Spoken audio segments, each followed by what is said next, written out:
The Little Ghost Who Was a Quilt.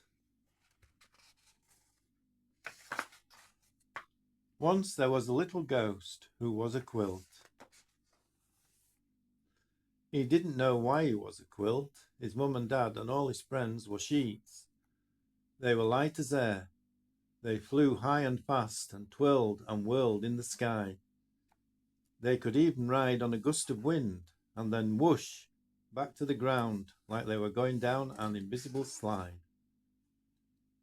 The little ghost who was a quilt was heavy because of his layers of fabric. It was hard for him to lift off, and he was a slow flyer. He got hot and sweaty when he tried to go faster. The only time he attempted to twirl and whirl, well, it didn't end well. One day, he and his friends were at the park when they heard someone coming. Their friends zoomed away because ghosts are terrified of people, but the little ghost couldn't escape quickly enough. He flopped over a bench. The family came along, and a little boy who was eating an ice cream cone sat down beside him. The little ghost had never been so close to a human before, and he felt fear in every fibre of his fabric. The boy only stayed a few minutes, but he dropped a big blob of ice cream right on the little ghost's face. Later, when some other ghosts saw him, they laughed at the stain on his forehead. The little ghost was embarrassed and also very sticky. The little ghost didn't like being different. His mum told him he had an ancestor who was a checkered tablecloth, and his great-grandmother was an elegant lace curtain. Everyone said she was the most beautiful ghost they'd ever seen. Even knowing that, the little ghost didn't feel any better. He wished he was just one fabric and not a whole bunch of squares sewn together. The other ghosts called him Scrappy, and he didn't like that. But there was one day that always cheered him up: Halloween. People seemed excited about ghosts on Halloween, and sometimes children dressed as them to trick or treat. Every year the ghosts went to watch the festivities. They stayed silent and still in the trees and pretended to be decorations, far away from any humans.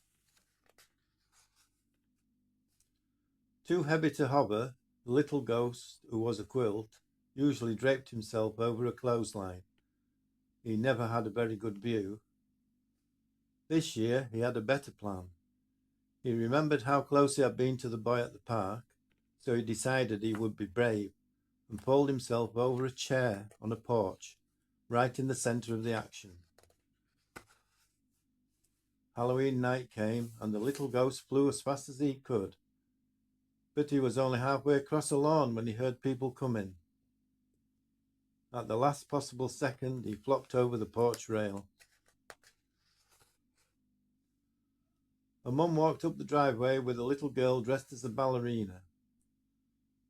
While the girl trick-or-treated, the mother asked the man at the door something.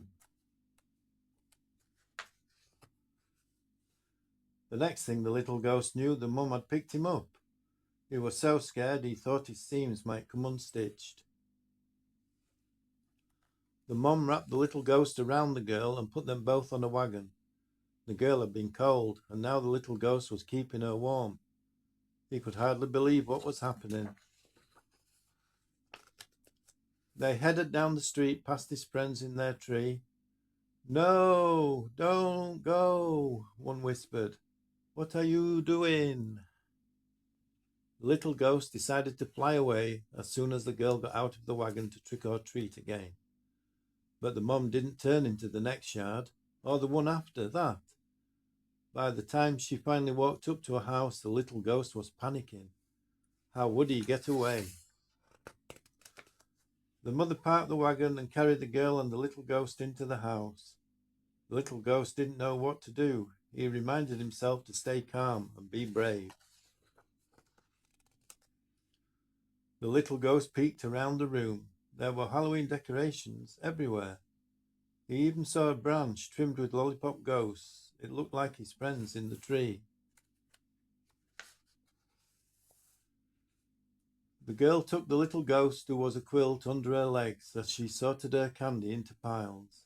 He felt surprisingly cosy. Maybe things would turn out okay after all. The girl ate a chocolate bar, and when she wiped her sticky fingers on the little ghost, he didn't even mind. After the little girl was asleep upstairs, her mum gently folded the little ghost who was a quilt. She smiled and admired its fabrics and traced her finger along a line of stitching.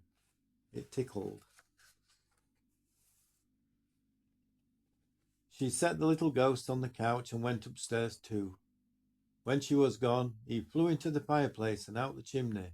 His smile was 3 squares wide.